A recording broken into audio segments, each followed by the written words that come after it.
Нийслэл хот гэж юу вэ? Хөдөө орон нутаг гэж юу вэ?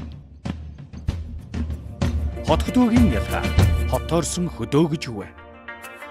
Хотоорсон хөдөөд амьдарч буй иргэдийн ашигтай зүйл нь юу вэ? Тэдэнд тулгамдж буй асуудал.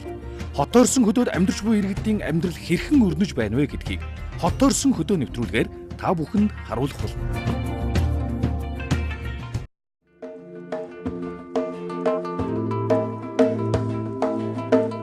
Малчин телевизийн уран бүтээлчид бид хотдорсон хөдөө нэвтрүүлгийнхээ энэ удаагийн дугаараар байгальд ээлтэй, ямар ч аж ахуйтай хослон хөгжүүлэх боломжтой, зардал багтай, өрхийн орлого нэмэгдүүлэхэд ихээхэн ач холбогдолтой зөвгийн аж ахуйн талаар үзэгч та бүхэнд хүргэхээр бэлтгэлээ.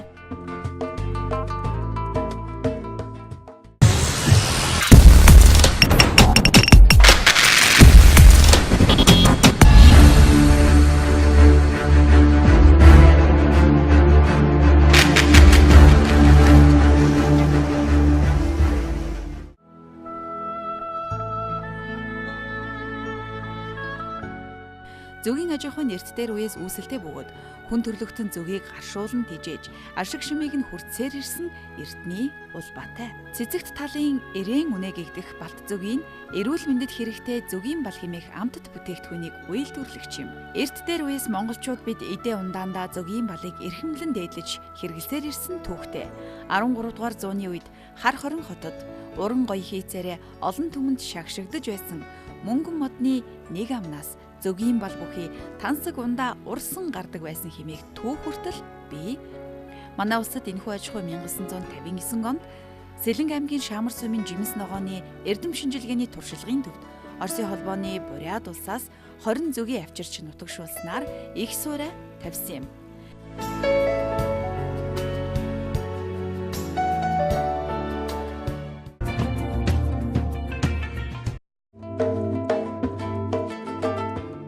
Ирлих сургаар гэдэг үг энгийн атлаа үнэн үг шүү. Бид зам заасан хүний хэлснээр хазайлгүй явсаар шуудал зорьсон зөвгийн аж ахуй дээрээ хүрэлцэн ирэхэд Батсүмбэрийн зөвгийн холбооны тэргуун булган болон бод зөвгийн үржүүлэх аж ахуйн зөвгөчд биднийг угтан авсан юм а.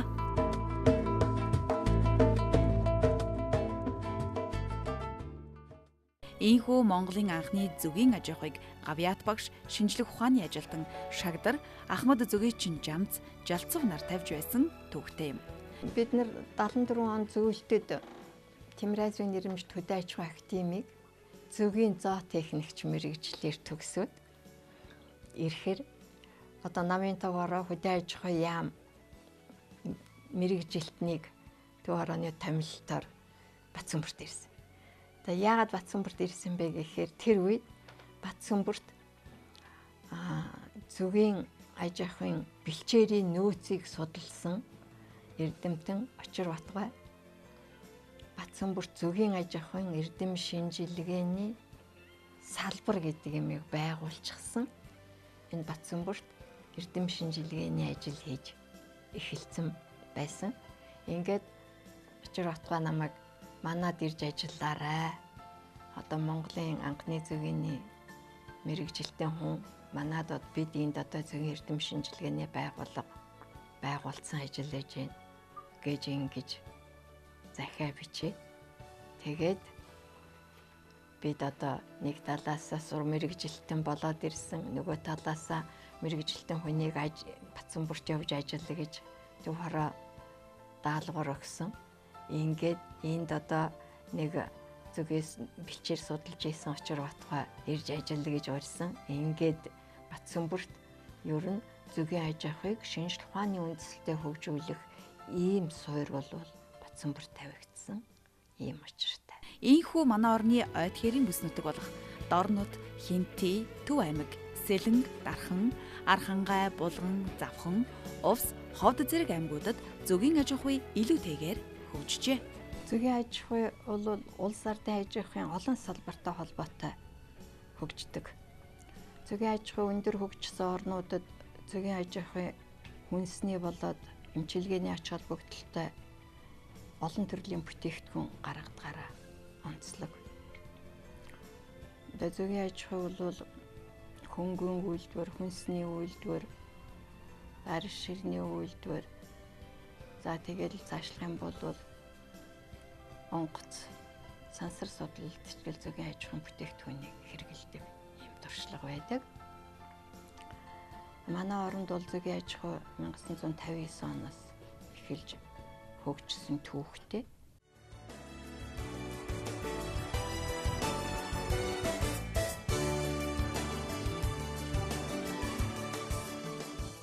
Ийхүү Батсүмбэр сумаас 25 км-т байрлах бод зүйн аж ахуйн зүг хүлгийн жолоо заллаа.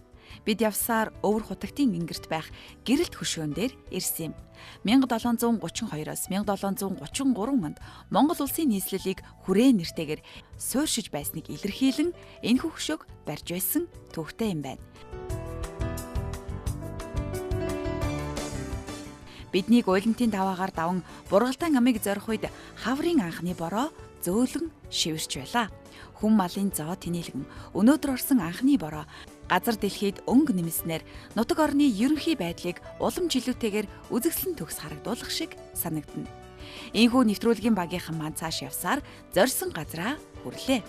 Бургалтан хойд салаанд байрлах бод зөгийн аж ахуй маань зөгийн хаваржилтанд ихэд зогтсон гэлтэй энгэр газар байсан бөгөөд хаврын анхны яргуй хэдийн дэлбэлж нялх ногооны үнэр ханхиж байсан нь урин хаврын өнгийг илтгэж цаанаа л ажил хөдөлмөрийн оргилсон хүслийг ундрааж байх шиг.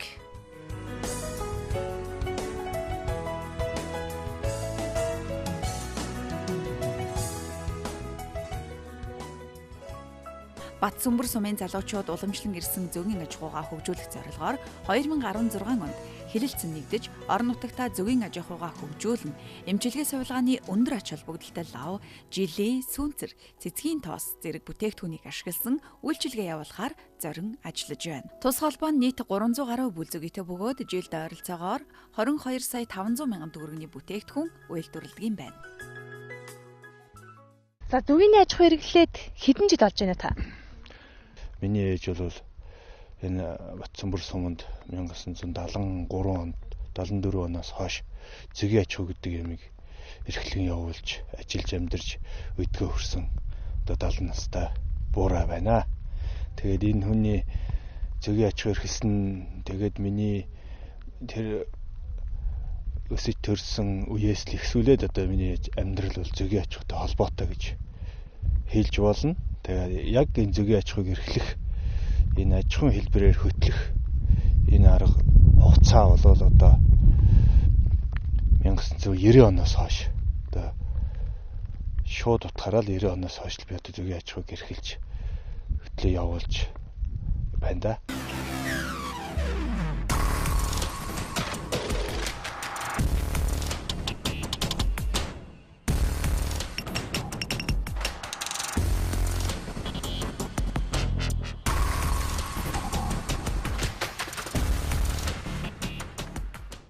За манай сум бол одоо газар нутгийн онцлогоороо Хинтийн нурууны баруун салбар далайн төвшнөөс дээш 1100-аас 2500 метрийн өндөр дөрвөгдсөн ийм жоон сэрүүвтер нутаг. Энэ сэрүүвтер нутаг нь байдгаараа зуны дулааны улирлэгж ярьдаг одоо цэцгийн балт ургамлын цэцэглэлтийн хугацаа жоохон богино байдаг. За ингээд манай нутгийн хоошоогоо манайх чинь хоошоогоо одоо энэ Сэлэнг аймаг руу болохоор зэрэг намдор болохоор бас тэр хугацаа их урт байдаг. За манай сумын хувьд бол одоо нэг бүлээс 5-аас 10 кг-ыг бол авах болцоотой. За сүүлийн үед бол одоо байгалийн энэ гарцаас шалтгаалаад ер нь 3-аас 5 кг, за нэг 7 кг хүртэл авч байгаа. Нэг бүлээс гэж ойлгож байна. Зөгийн одоо их зөгийн, эр зөгийн, ажлын зөгийн гэсэн ийм 3 юмнаас бүрддэг. Тэгээд их зөгийн бол нь өндөглөх үүрэгтэй, эр зөгийн бол нь үржлийн ажил хэрэглэн, ажлын зөгийн бол нь одоо хоол хичээлээ авчирч өөрөндөө ээж өндгөө тийчих тийм л үүрэгтэй дээ.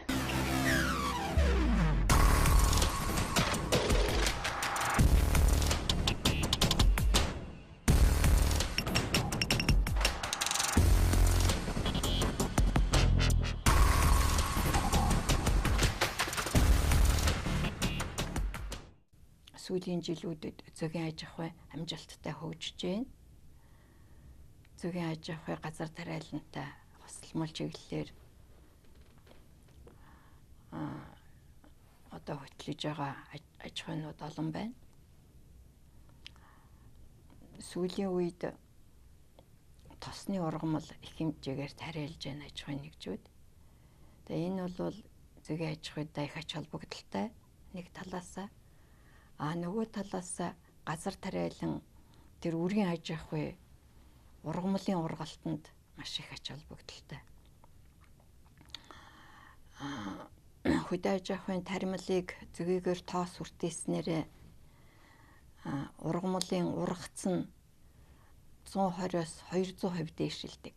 Ийм одоо судалгааны үр дүн байдаг.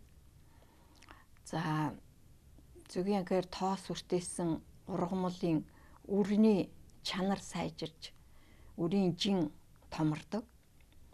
Ийм болохоор зөгийн аж ахуйг үрийн аж ахуйтай хосолмол чиглэлээр хөгжүүлэх нь зөгийн аж ахуйн одоо ашиг шим үйлдвэрлэлийн үр ашгийг дээшлүүлэхэд маш их ач холбогдолтой. За зөгийн аж ахуйгаас бид маш олон төрлийн бүтээгдэхүүн авч болно. Юуны өмнө бид зөгийн бал гэж бүтээгдэхүүн байдгийг бид мэднэ. Зөгийн бал бол эмчилгээ сувилгааны ач холбогдолтой. Зөгийн балны найрлага нь өөрөө маш онцлог. Зөгийн балны найрлаганд одоо 88% нь глюкоз, фруктоз гэж тийм одоо дан сахар агуулдаг. Нэг 18% орчим хувь нь л одоо ус байдаг. Тэгээ түүнээс гадна зөгийн балны найрлаганд амьд фермент ихтэй бүх төрлийн А, Д гээс бусад бүх төрлийн витаминээр баялаг. Тэр нь юу гэсэн үг вэ? Тосон дуустдаг витаминээс бусад төрлийн В, С-ийн төрлийн витаминээр баялаг.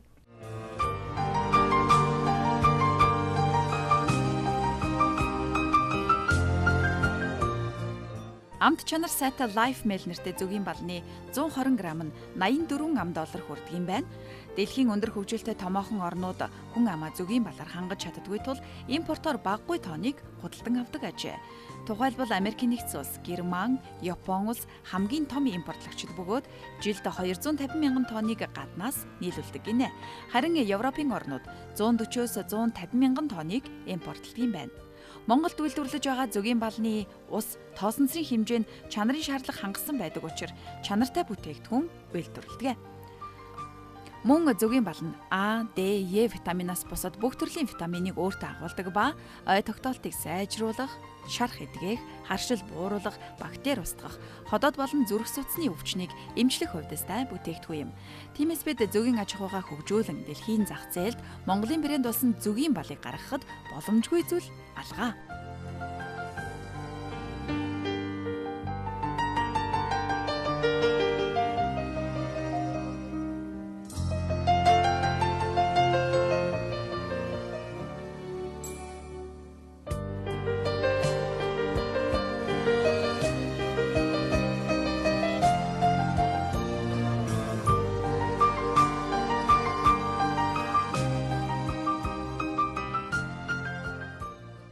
Энэ бол одоо ингээд хижээлийн бал байгаа.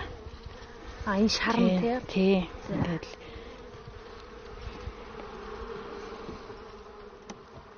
одоо энэ ингээд явж байгаа юмуд нь бол ажлын зөвгөнүүд явж байна.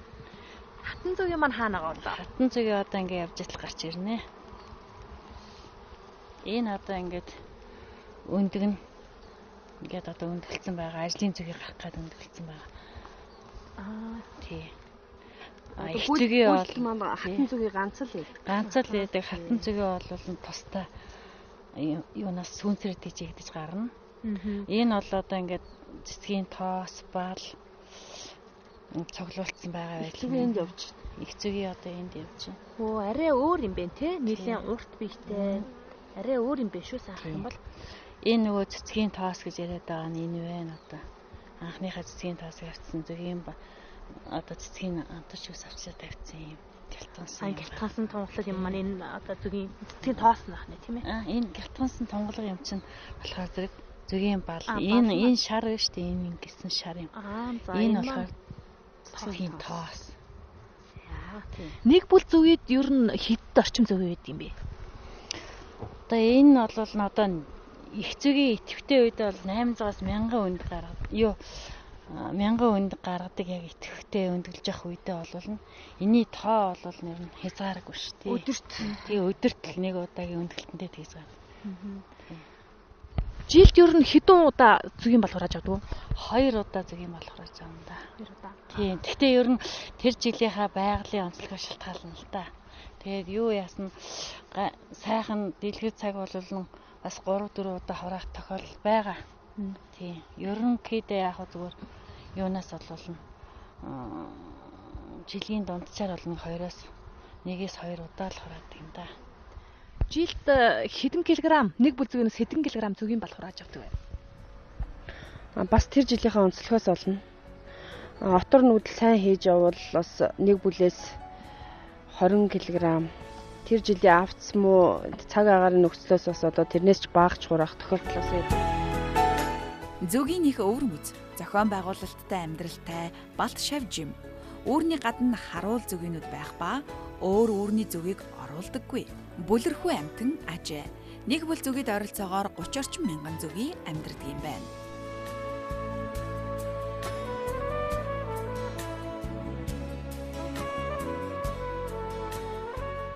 Зүгийг болохоор нэг отролж явахаар цэцэг навч ихтэй. Балт ургамал ихтэй газраар отролж нүүдэлж явбал бал их хураанаа л гэсэн үг. Тийм. Тэгэхээр хаана балт ургамал их вэ? Тэрийг судлаад тэгээ зүгийгөө нүүлгэж явдаг да. Бал хураалтын өмнө, өвжлийн үе зогсоод бал хураалтын өмнө отор нүүдлээ хийдэг. Нүүлгэн гэхэлэр одоо энэ бүл зүгнүүдэд ачаад явна гэсэн үг. Ямар шүү байдлаар нүүлэхгүй юу? Нүүлгэхээр болохоор шүн нүүлгэн. Зүгийн маань ажил дуусаа бүгд үүрэндээ ирээд бүр харанхуй болохоор зүгийгөө бэхлээд тэгээ шүн нүүдэл хийж явдаг.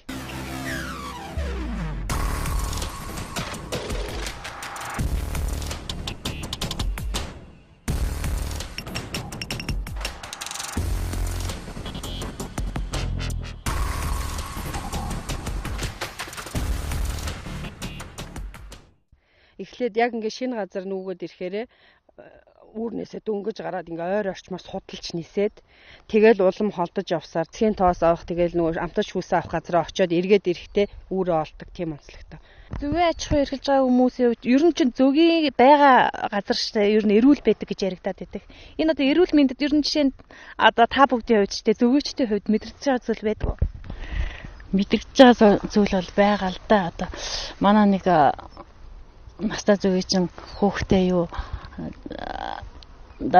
апресэнд оруулаад 2 хоног идэгдээ гэдэг ч ярьж байгаа байхгүй. Тэгэхээр зэрэг энэ байгалийн сайхны дагаар дээр нь одоо энэ их цэвэр бүтээгдэхүүн эзэн тэр нь шалтгаалдаг багтаа л гэж. Зүгийн аж ахуй бас ер нь 12 төрлийн зүйлийг одоо хэрэгжилж ашигладаг гэсэн судалгаа байдаг юм бэлээ. Манайхаар ер нь яг юуг нь ашигладаг юм бэ? Тэр нь одоо юу юунд ашиг тустай бүтээгдэхүүн байт юм бол.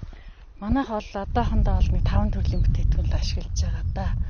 Нэг нь бал, лав, сүүнцэр, тоос, жилий гэл нэг 5 төрлийн бүтээгдэхүүн ашиглаж байгаа да. Ер нь дорн дахины эмнэлэгт зүгийн бал ороогүй тийм одоо эмчилгээ сувилгааны бүтээгдэхүүн гэж бараг байдаггүй гэж ингэж дорн дахины эм судлалынх нь бичдэг. За зүгийн балыг зүгээр одоо энгийн хэрэглээндээ өдөр тутам хэрэглэж байх нь хүнийг цус багталтаас сэргийлнэ. Цусны даралтыг одоо хэвэн байлгаж яадаг. Түүнээс гадна энэ бодисын солилцоог идэвхжүүлж яадаг. Ийм болохоор хүмүүсийн тийм эрүүл одоо амьдралд хүнсний чухал бүтээгдэхүүн гэж ингэж хэлж болно. Зүгийн аж ахуйг мал аж ахуйтай хослуулан хөгжүүлэх боломжтой аж ахуй гэдэг тий зардал багтай. Энэ талаар тий. Энэ талаар миний бас эрдэм шилгээний бүтээл хийсэн зүгийн аж ахуйг бусад аж ахуйтай хослуулан эрхлэх гэдэг ийм сэдвтэй. Тэгээ энэ дээр бол зөгийн аж ахуй маань өөрөө улирлын чанартай. Зуны дэлгэр цагт бас яг ажил нь бол зуны дэлгэр цагт л байдаг. Намар бас 8 сар 9 сар гээд арчилгааны ажлууд хийгдээд тэгээд үлжээндээ орчдөг. Хавар 3-4 сард гараад ирдэг. Тэгээ ер нь үндсэндээ 3-4 сараас зуны дулааны улиралдаа байж байгаад намар 10-11 сард үлжээнд ордог. Энэ хугацаанд бол зөгийг арчилж, тэжээж, маллахад бол ер нь бас бололцоо бол маш их байдаг. Тэгээ бас зуны өрн дулаан цагт ажилладаг. Мал аж ахуйтай хосолдог, газар тариалантай хосолдог. Энэ дээр нэг жишээ дуртахад газар тариалангийн одоо ургалтын ургацыг нэмэгдүүлэх зөгийн бол тоос хүртээлддэг юм бол өсөр өндөр ач холбогдол өгж идэг. Энэ бол бүр батлагдсан манад байтугай гадаад оронд хүртэл одоо энэ туршлагыг нэвтрүүлж ажилладаг. Миний ажил судалснаар бол хадлан дээр тавьсан зөгийн суурьтай байгаа орчимд бол харьцангуй арай ургацтай байгаад харагддаг. Арай өндөр харагддаг, арай өтгөн харагддаг. Энэ нь бас энэ талаараа нэг амьд ордооны утгыг агуулж байгаа юм байна.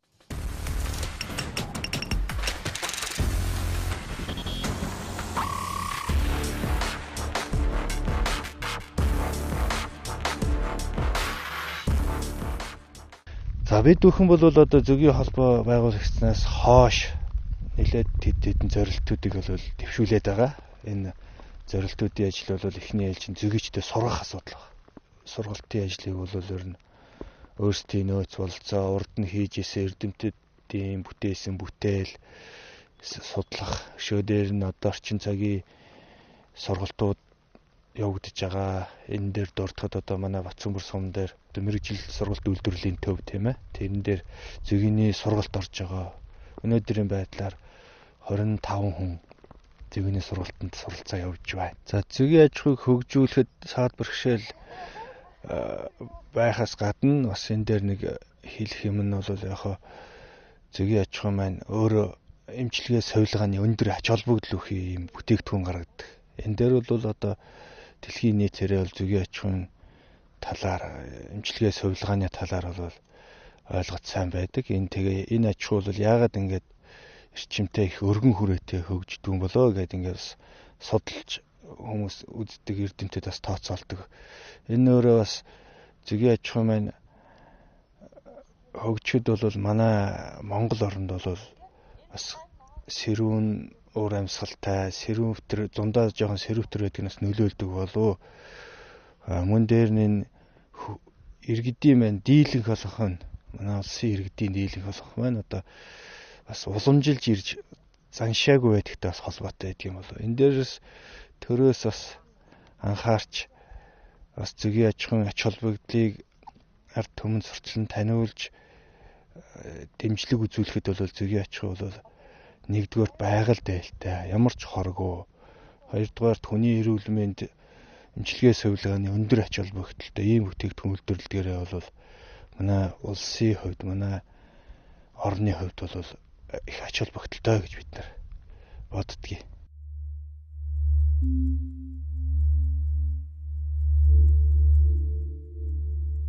Малчин телевизийн уран бүтээлчид бид хот дорсон хөдөө нэвтрүүлгийнхээ энэ удаагийн дугаараар зөгийн аж ахуйн талаар үзэгч та бүхэнд хүргэлээ.